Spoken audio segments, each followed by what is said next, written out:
In 1979, I picked up a book, 1979, I was in grad school at the University of Illinois at Urbana, and I ran into a book called,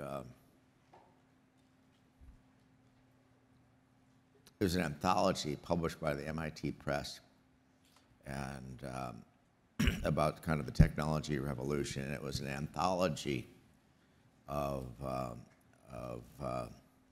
articles written by people about information technology at that time. And the penultimate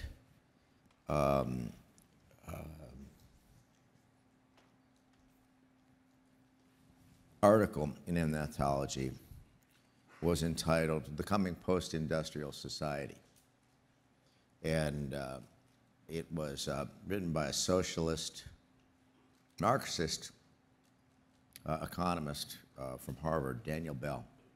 And Daniel Bell was a very, very influential guy in the United States in the 1970s.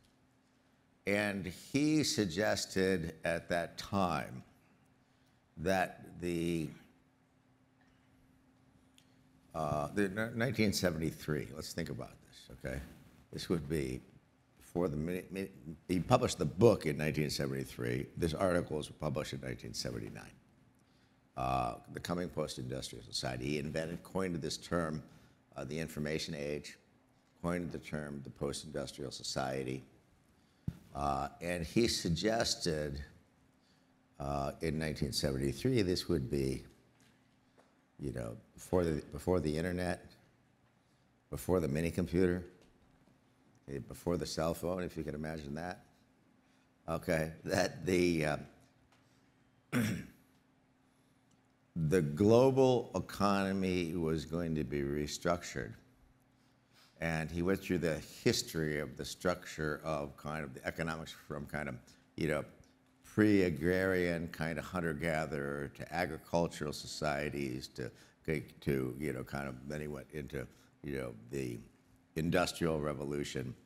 And he described, you know, kind of what the sources of power were, you know, what the sources of knowledge were, who were the power brokers in it, how it happened, what the scarcest resources were.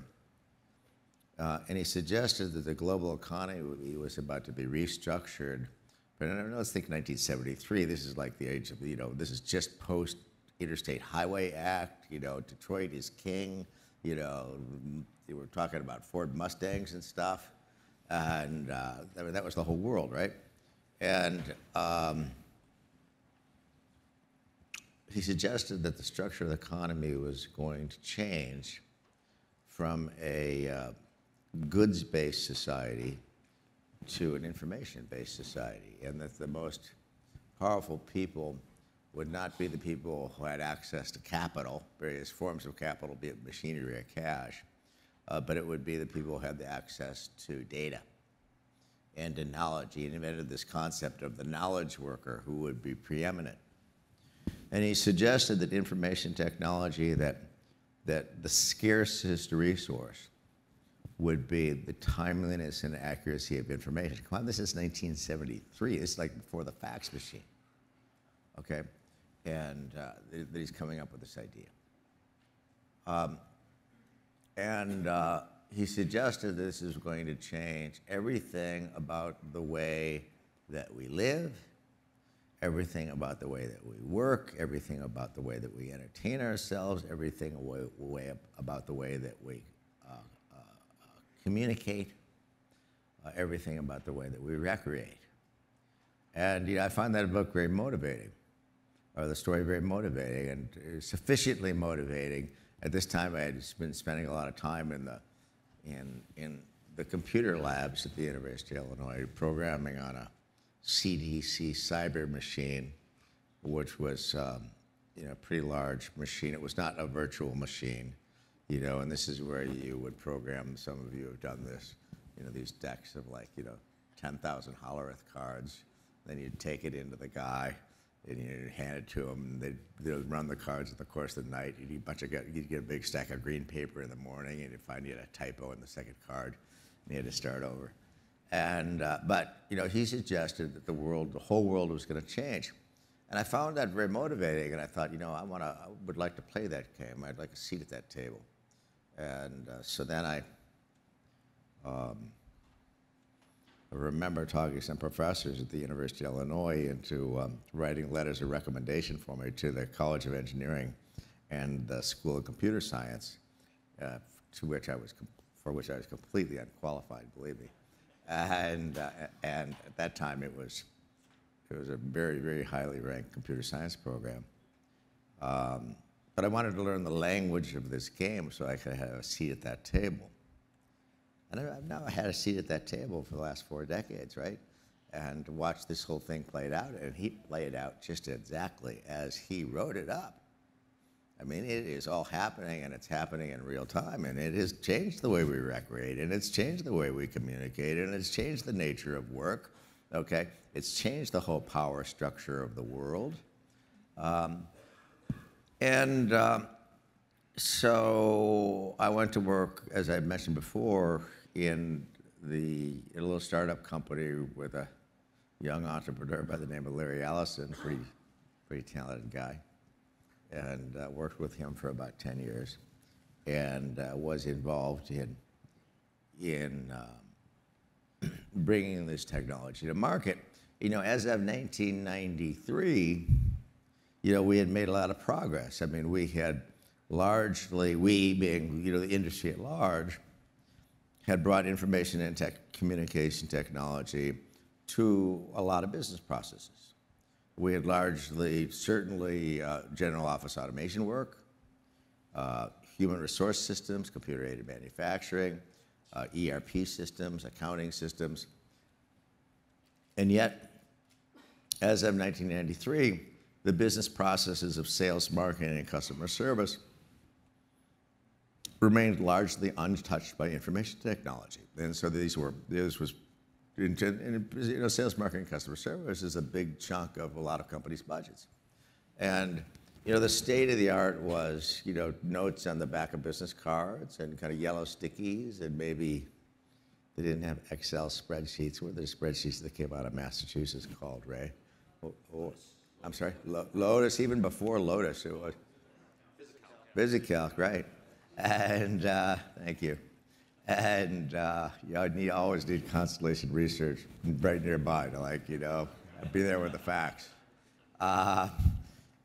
Thank you, Ray. And so at this point in time, I'd moved up the ranks at Oracle a little bit. I ran kind of a big chunk of sales and all of marketing, and I thought about building a system like this at Oracle. We built something called the OASIS, the Oracle, Automated Sales Information System, and it was basically the first production CRM system.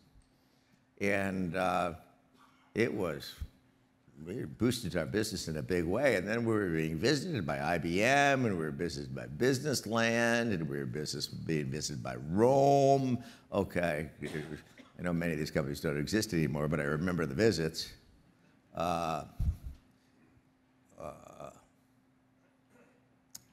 And everybody was kind of interested in this technology. So I remember going to Larry, because Larry had now started to move into application software with ERP systems.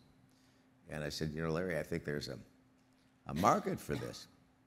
And I think we should think about building a CRM system to take it into market. Well, Larry had other priorities at that time. And so he had no interest in doing it. And so I said, okay, see you later, bye, because I wanted to do this. And so I went off, and we went about this process. We started this company called Siebel Systems in July of 1993. And this was every analyst, I remember there were all the analysts out there and all the experts and all the venture capitalists that said, there is no market for this. There would never be a market for this. No, it's impossible to build, number one.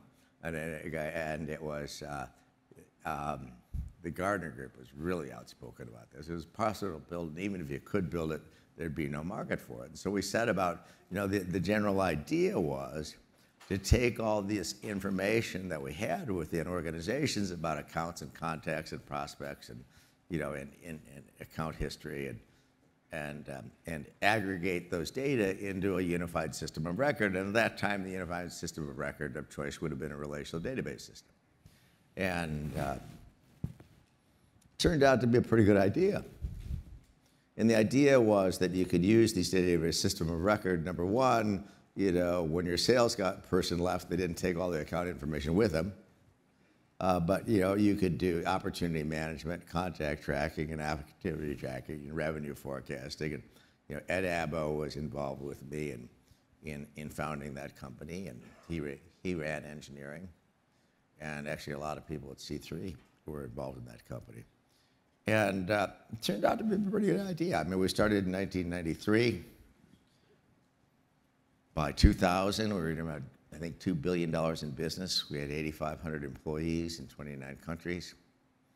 And we had established about 80% market share position. The company had, I think, a $52 billion market valuation. At the time, that's when $52 billion was still a lot of money. I know it's hard to relate to today. And that was the fastest growing enterprise application software company in history. There's probably nobody in this room who wasn't a customer because everybody was a customer. And and if you look at this today, fast forward this year, this is a $120 billion business, CRM. $60 billion in software and $60 billion in services. $120 billion business. Holy moly, who would have thought? Okay, and they're all basically the same thing, where they're storing all these data in a relational database system. And there's a lot of talk about in some of these organizations, like I think Salesforce is a fine organization, and they've done, Mark has done a fine job of. I remember when we hired Mark, he studied business administration at USC. I think he got in through the front door.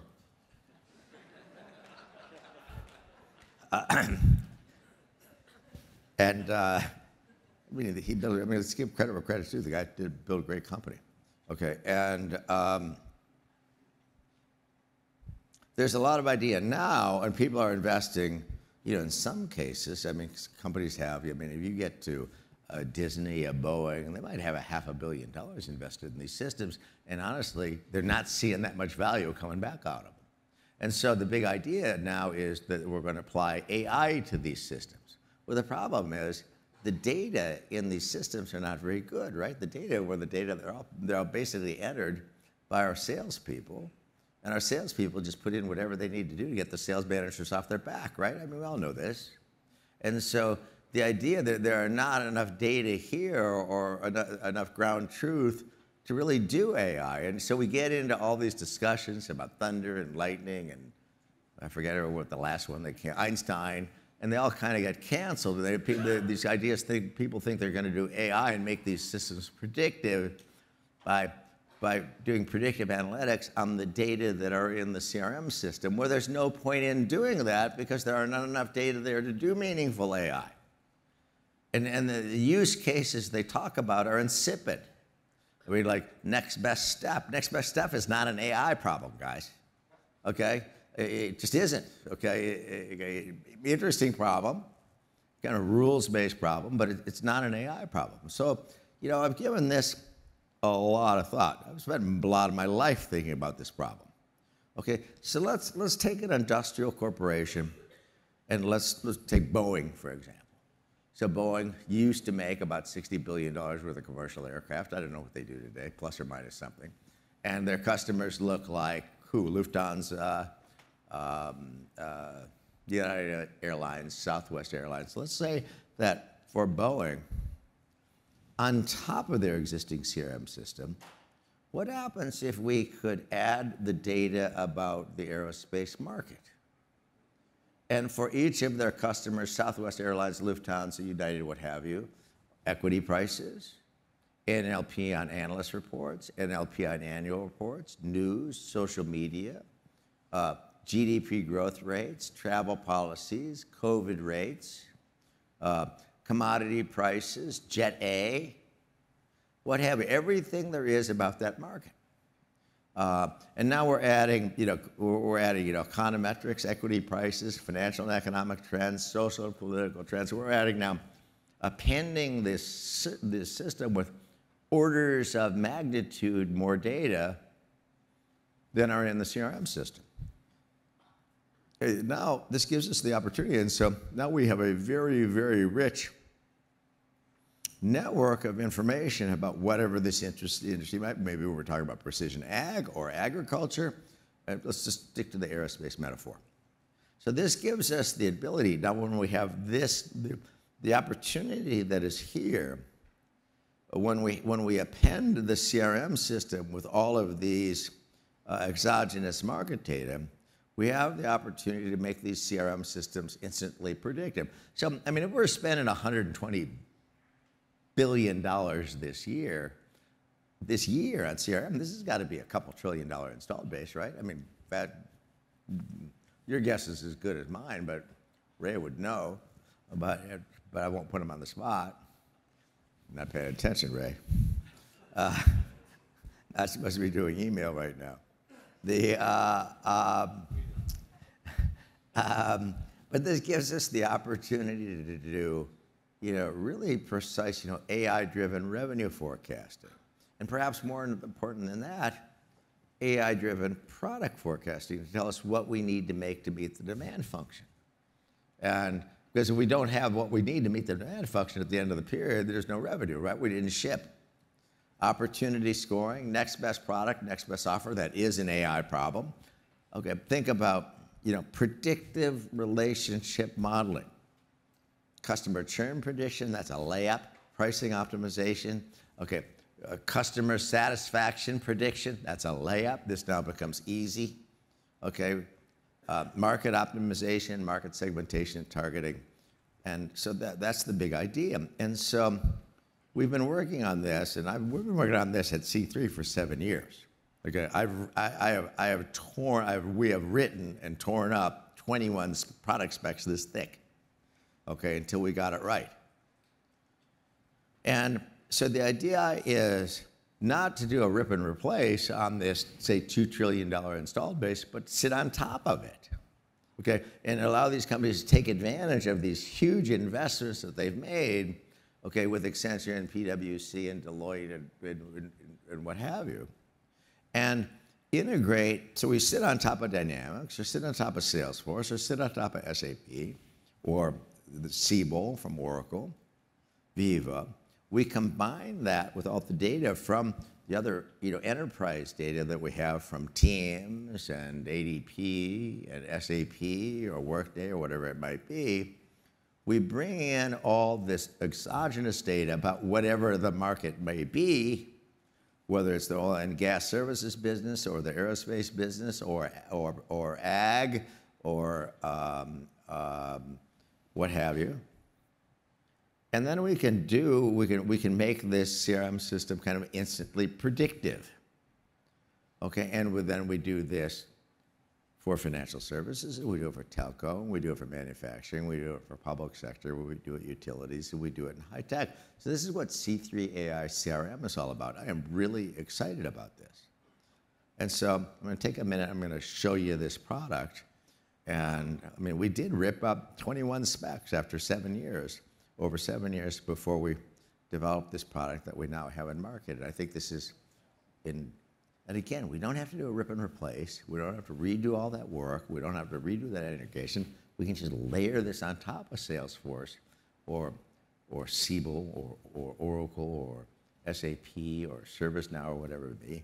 And it goes from what it was, which is delivering, I think in many cases, very little value, to something that's instantly predictive, that it can offer a lot of value. And I'm going to take a minute and show it to you. C3 AI CRM brings together data from internal and external sources with predictive analytics to deliver unparalleled customer intelligence, providing the insights you need to beat your plan. Let's look at C3 AI CRM from the perspective of a sales executive at a large manufacturer. You open C3 AI CRM to update your forecast and see you have a significant gap to plan.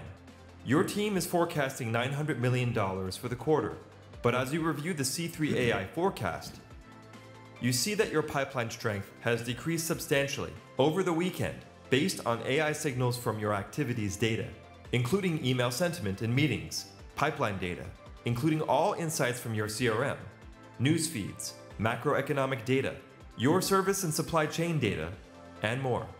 You notice that while sales activity and market factors are strong across the pipeline, supply chain challenges are driving customer dissatisfaction, which is putting your quarter at risk.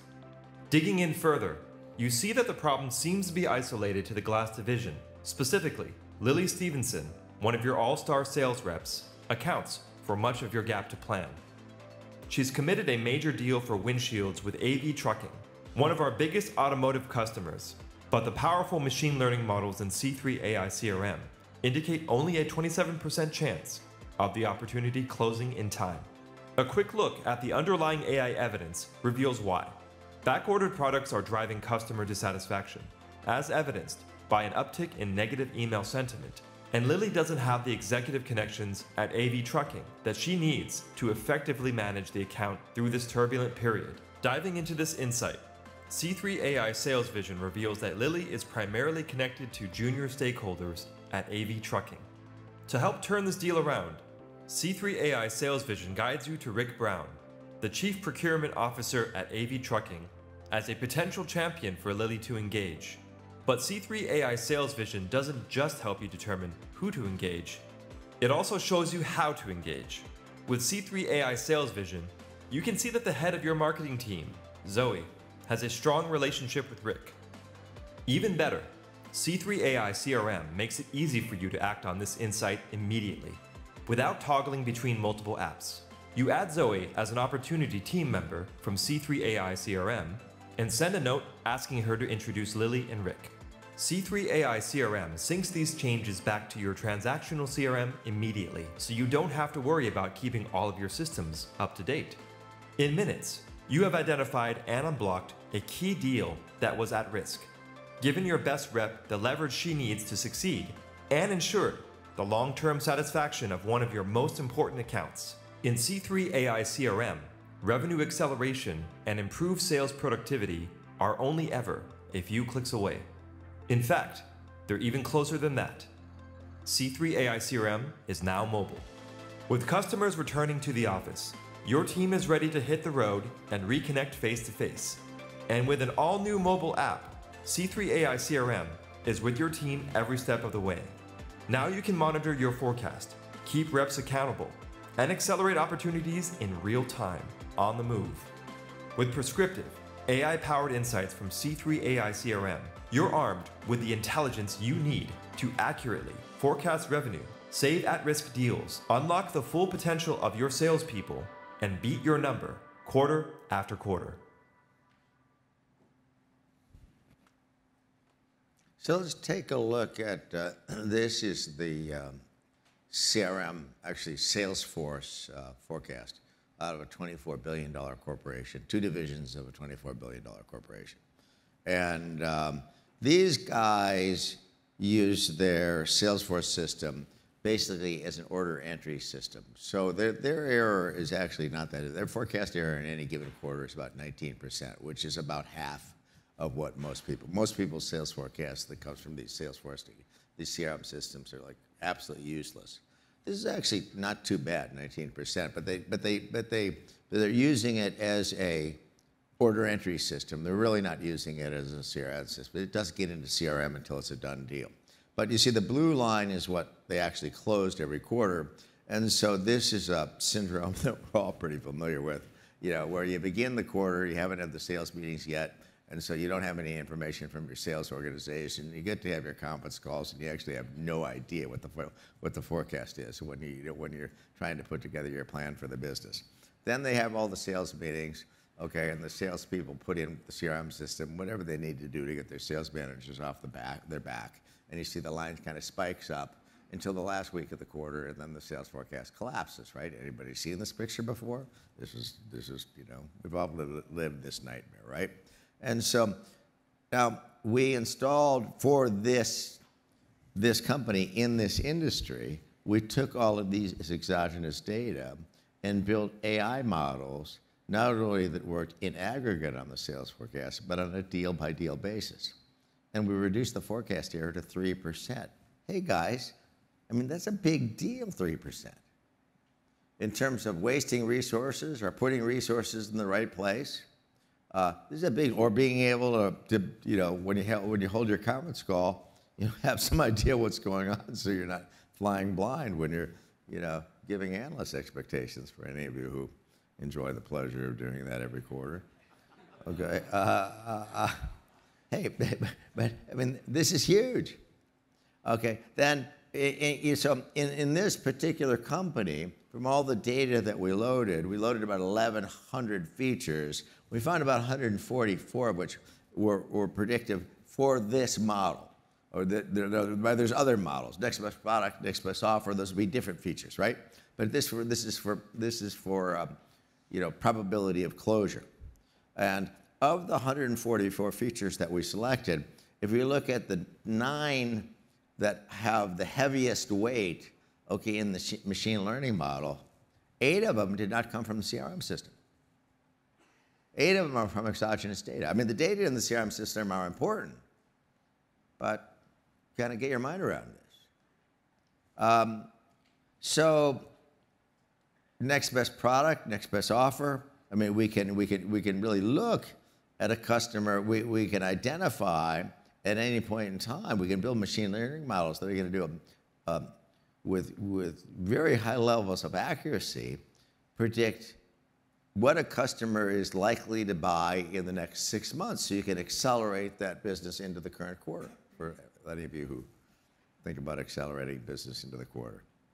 And I think this data vision capability, this idea that we're representing customer data and relationship data, okay, using 2003 technology, okay, 2003 technology, because basically if you look at the user interface of system of every CRM system out there, okay, I invented it, okay, well, so it was called Siebel, Ed and I did, it was called Siebel System 7, a guy named Dave Schmeier also was involved. We did invent it. We invented CRM and we invented this user interface, but the idea that we're putting relationships between people and parties in columns and rows, I mean, and forms, I mean, really, is that how they belong? I mean, I don't think so. So I think we have the opportunity here to develop, relationships, and we are inferring these relationships models, not from a formal org chart, okay, but from basically the underlying data, the frequency of communications, text, phone calls, meetings, and what have you. So we're inferring the relationships and the strengths of the relationships, be it influencer maps, be it, likelihood to close, what have you. So, if we look at the traditional CRM systems that are out there today, we have limited data sources. We have massive human error in the data. The data are, we all know what the data are, okay? We have highly inaccurate revenue forecasts. We have unreliable product forecasts. We have limited relationship visibility, kind of a clunky user experience. And now with C3 AI CRM, we can put any data into the system. I mean, one of the things we're really good at is this data fusion problem of aggregating structured data, non-structured data into a unified federated image. So, I mean, we really are good at that. So we use that. We have auto data validation, predictive analytics, highly accurate forecasts, predictive relationship modeling. And we can, not only predictive, we can play it back over time. Okay, next best product, next best offer. Okay, customer churn prediction. We can do this with very high levels of precision, opportunity targeting, in a highly intuitive workflow. Okay, and even the best part of this, I mean, there is no rip and replace here. We're taking all the existing investments in enterprise information systems, all the existing massive investments that are there in the CRM systems, sitting on top of that and making all of that instantly predictive. So, I mean, I spent 20 years of my life thinking about CRM. I invented it. Okay? And the last 15 years of my life thinking about AI, and there is definitely an intersection here where some sparks can fly. So this is kind of what we've been working on now for about the last 2 years, and we released to the market. And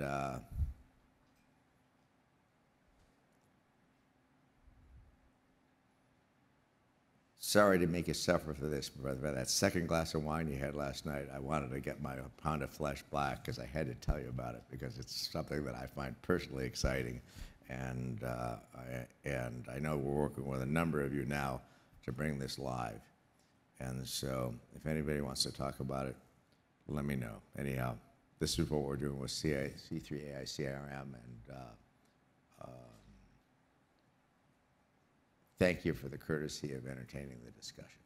And let's go on to a productive day. Thank you very much.